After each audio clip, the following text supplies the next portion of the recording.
Psalm chapter 10.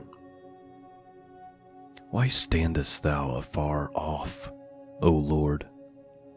And why hidest thyself in the times of trouble? The wicked in his pride doth persecute the poor. Let him be taken in the devices they have imagined. For the wicked boasteth of his heart's desire, and the blesseth of the covet, whom the Lord abhorreth. The wicked through the pride of his countenance will not seek after God. God is not in all his thoughts. His ways are always grievous. Thy judgments are far above, out of his sight. As for all his enemies, he puffeth at them. He has said in his heart, I shall not be moved, for I shall never be in adversity. His mouth is full of cursing and deceit and fraud. Under his tongue is mischief and vanity. He sitteth in the lurking places of the villages. In the secret places doth he murder the innocent. His eyes are privily set against the poor. He lieth in wait secretly as a lion in his den. He lieth in wait to catch the poor.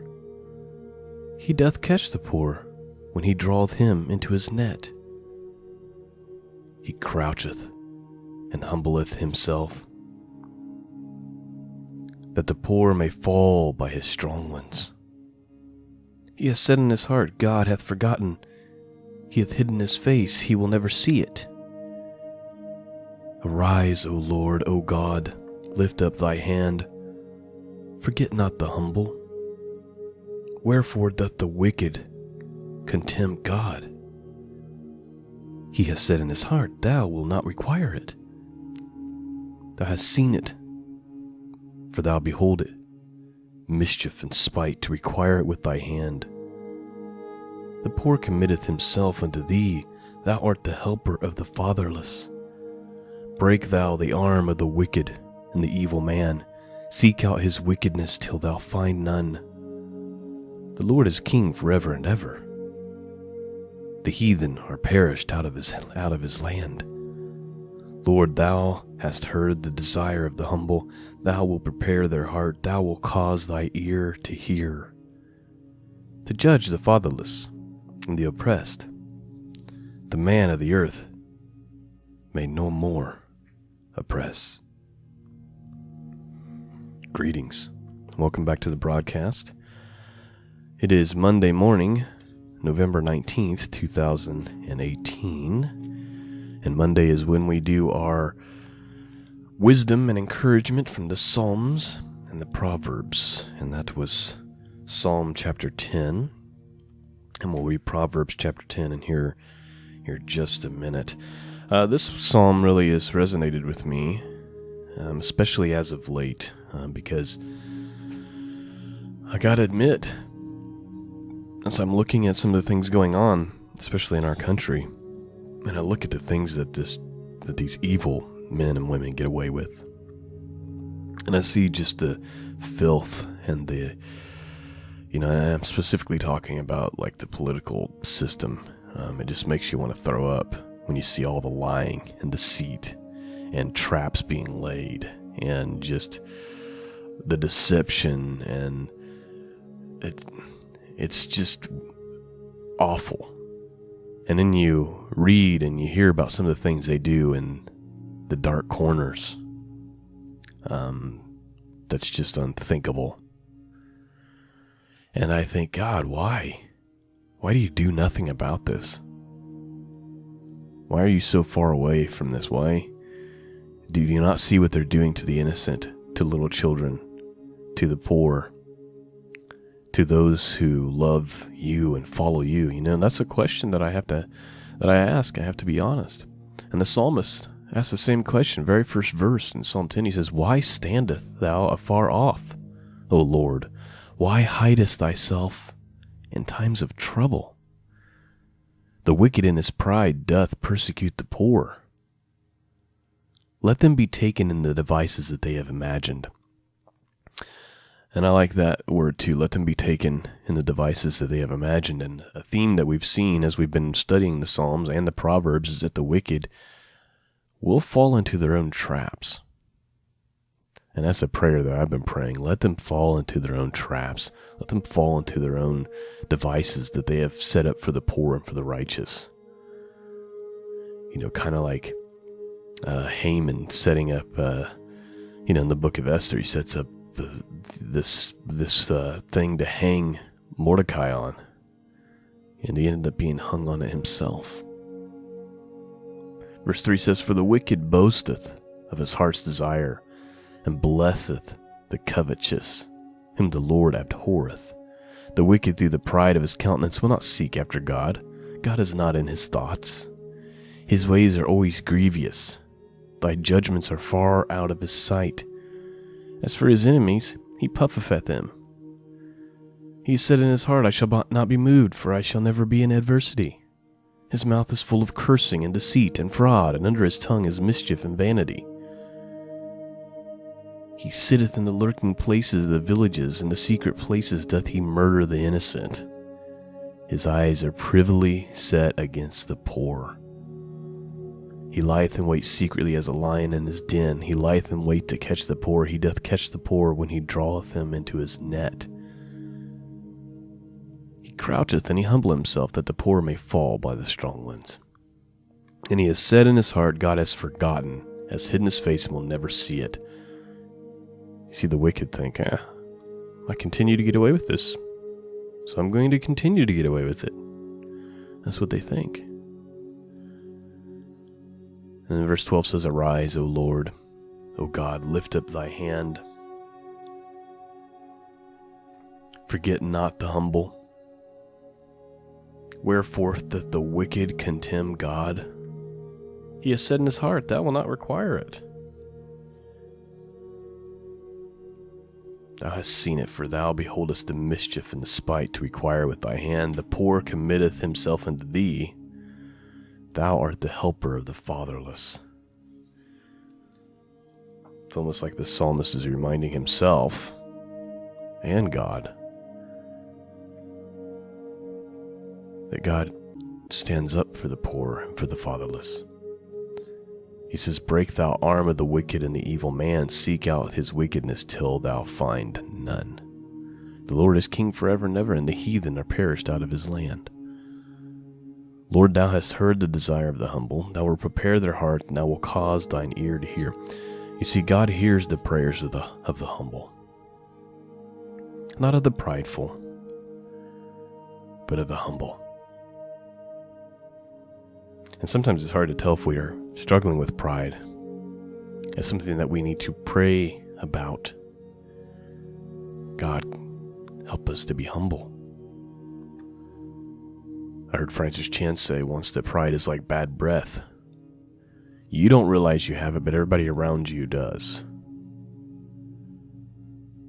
That's why we are to examine ourselves daily, the scriptures say.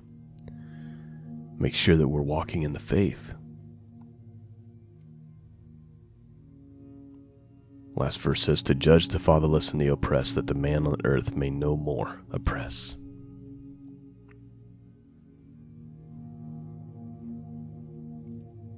I want to read just a little short commentary from Matthew Henry about this. He says, "God's withdrawings are very grievous," meaning when it seems that God has drawn himself away, pulled himself away, is not helping us. He says, "God's withdrawings are very grievous to his people, especially in times of trouble. We stand afar off from God by our unbelief, and then complain that God stands afar off from us." It seems like Matthew Henry is suggesting that the reason why God seems so far away from us is because of our lack of belief, our lack of faith. He says we stand afar off from God by our unbelief, and then complain that God stands afar off from us. Passionate words against bad men do more hurt than good. If we speak of their badness, let it be to the Lord in prayer. He can make them better. The sinner proudly glorifies in his power and his success. Wicked people will not seek after God. That is, will not call upon him. They live without prayer, and that is living without God. They have many thoughts, many objections, many and devices, but think not of the Lord in any of them. They have no submission to his will, nor aim for his glory. The cause of this is pride. Men think it below them to be religious. They could not break all the laws of justice and goodness towards men if they had not first shaken off all senses of religion.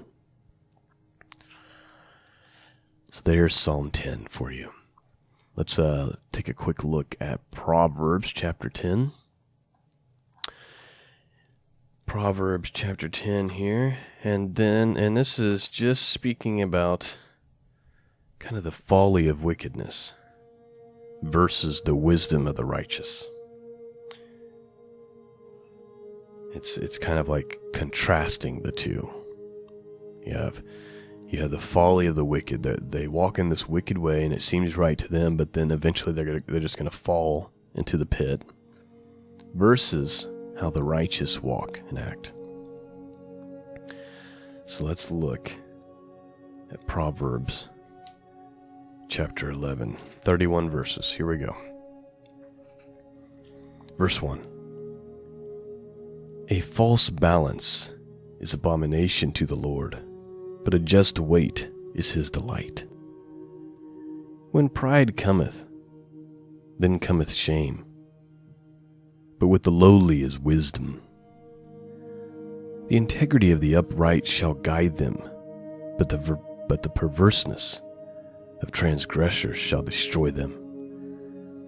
Riches profit not in the day of wrath, but righteousness deliver from death. The righteousness of the perfect shall direct his way, but the wicked shall fall by his own wickedness. The righteous of the upright shall deliver them, but transgressors shall be taken in their own naughtiness.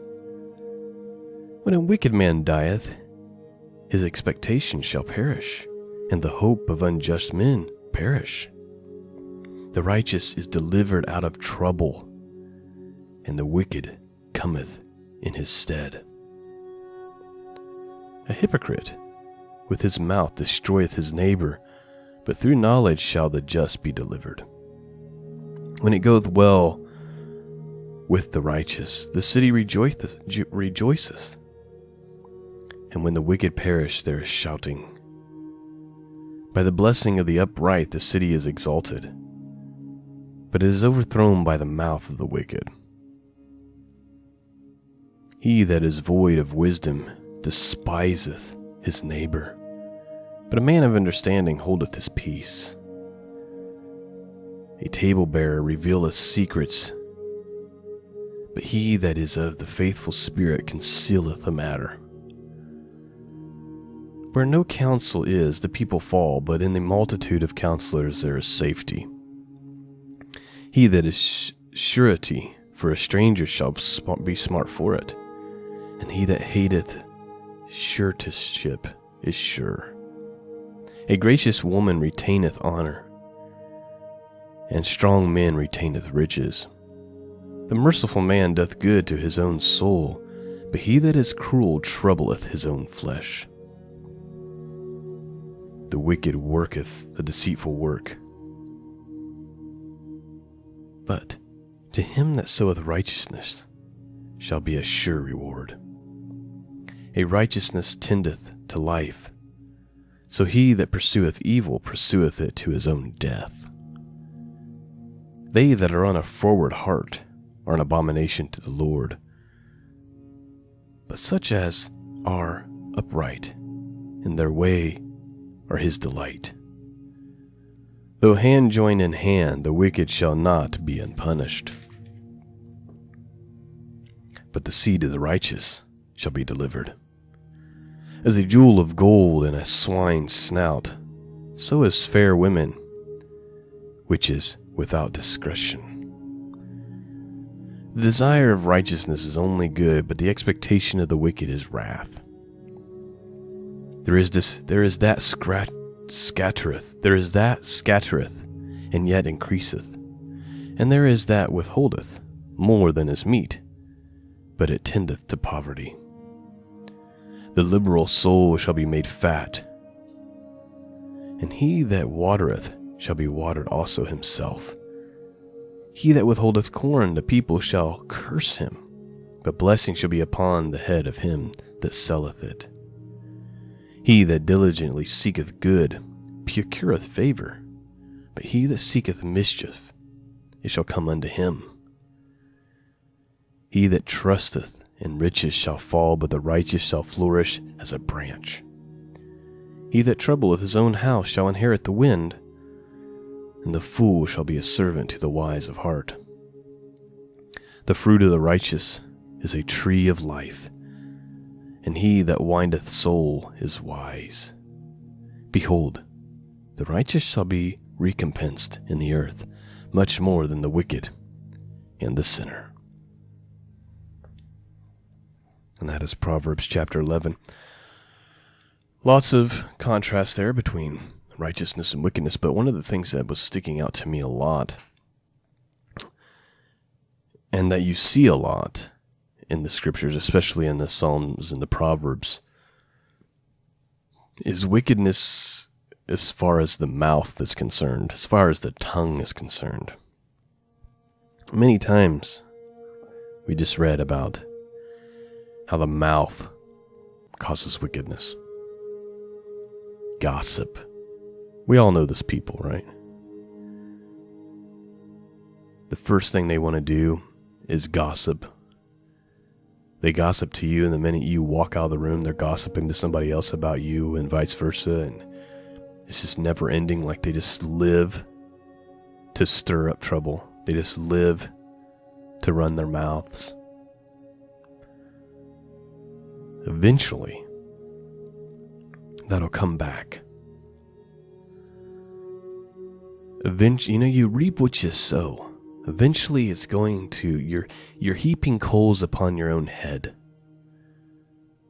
And the tongue is a very dangerous thing. Sharper than any two-edged sword, the scriptures say. It can destroy lives. Just words and lies. Again, we were talking about just the culture and the political system and all of that.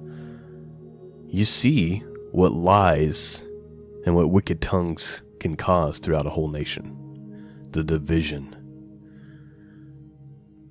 It can happen on a large scale, like it being pumped through media into a culture, or music into a culture, or art into a culture, and it can destroy lives in a small setting, in an office or a workplace. Blessings, it says, verse 6, blessings are upon the head of the just, but violence cover the mouth of the wicked.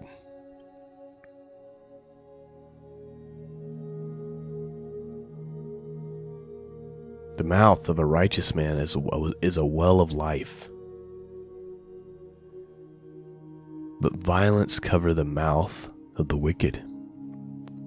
Hatred stirreth up strifes, but love covereth all sins. In the lips of him that hath understanding, wisdom is found. But a rod is for the back of him that is void of understanding. Wise men lay up knowledge, but the mouth of the foolish is near destruction.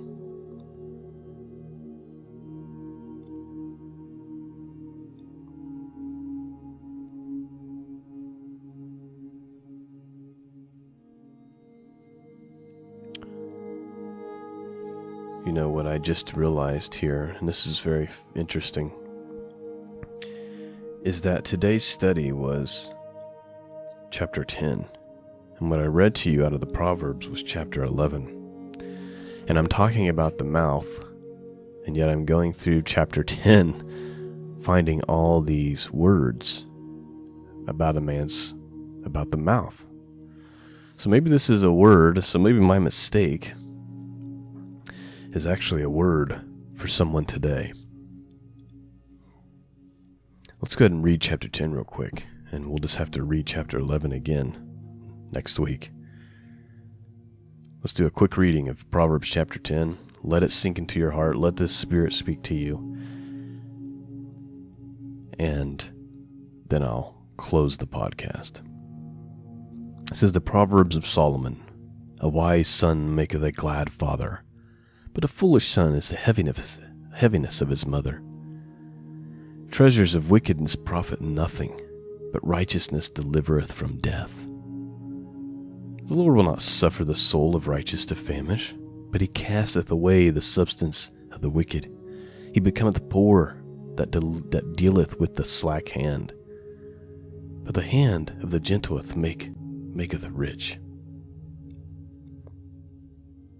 He that gathereth in summer is a wise son, but he that sleepeth in the harvest is a son that causeth shame. Blessings are upon the head of the just, but violence covereth the mouth of the wicked.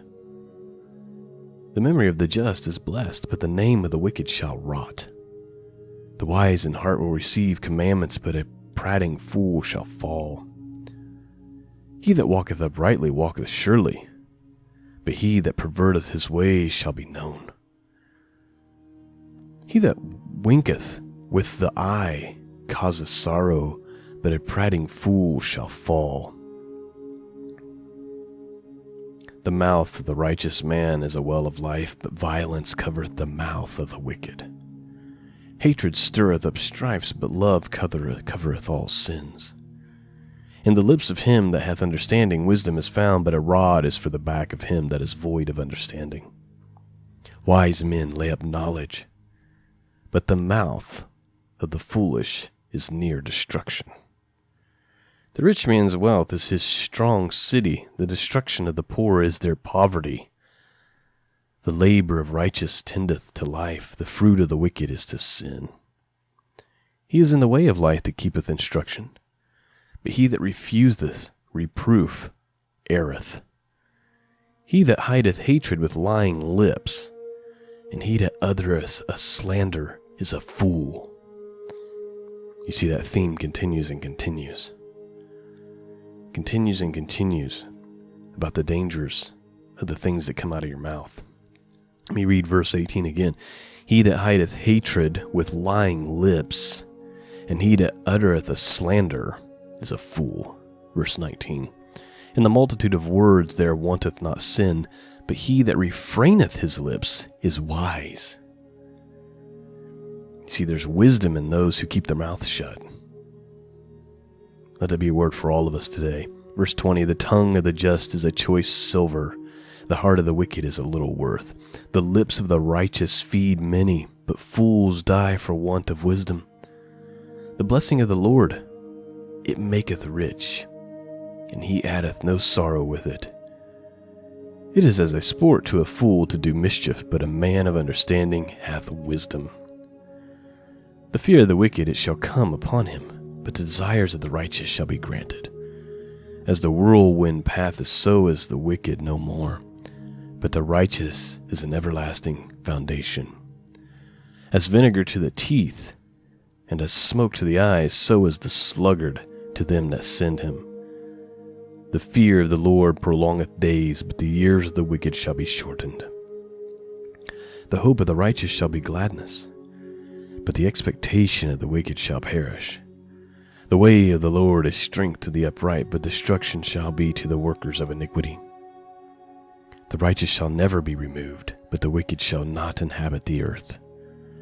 The mouth of the just bringeth forth wisdom, but the froward tongue shall be cut out. The lips of the righteous know what is acceptable, but the mouth of the wicked speaketh frowardness. And that word frowardness means perversity. Well, there you have it. That is our study for today. That is wisdom and encouragement from the Psalms and from the Proverbs, and I pray in the powerful name of Jesus that it has been a blessing to you this morning, in spite of the fact that I started out by reading the wrong chapter out of the book of Proverbs. But it seems as though the Spirit had a different plan. All right, that is it for this morning. Peace and grace be with all of you. And until next time, God bless.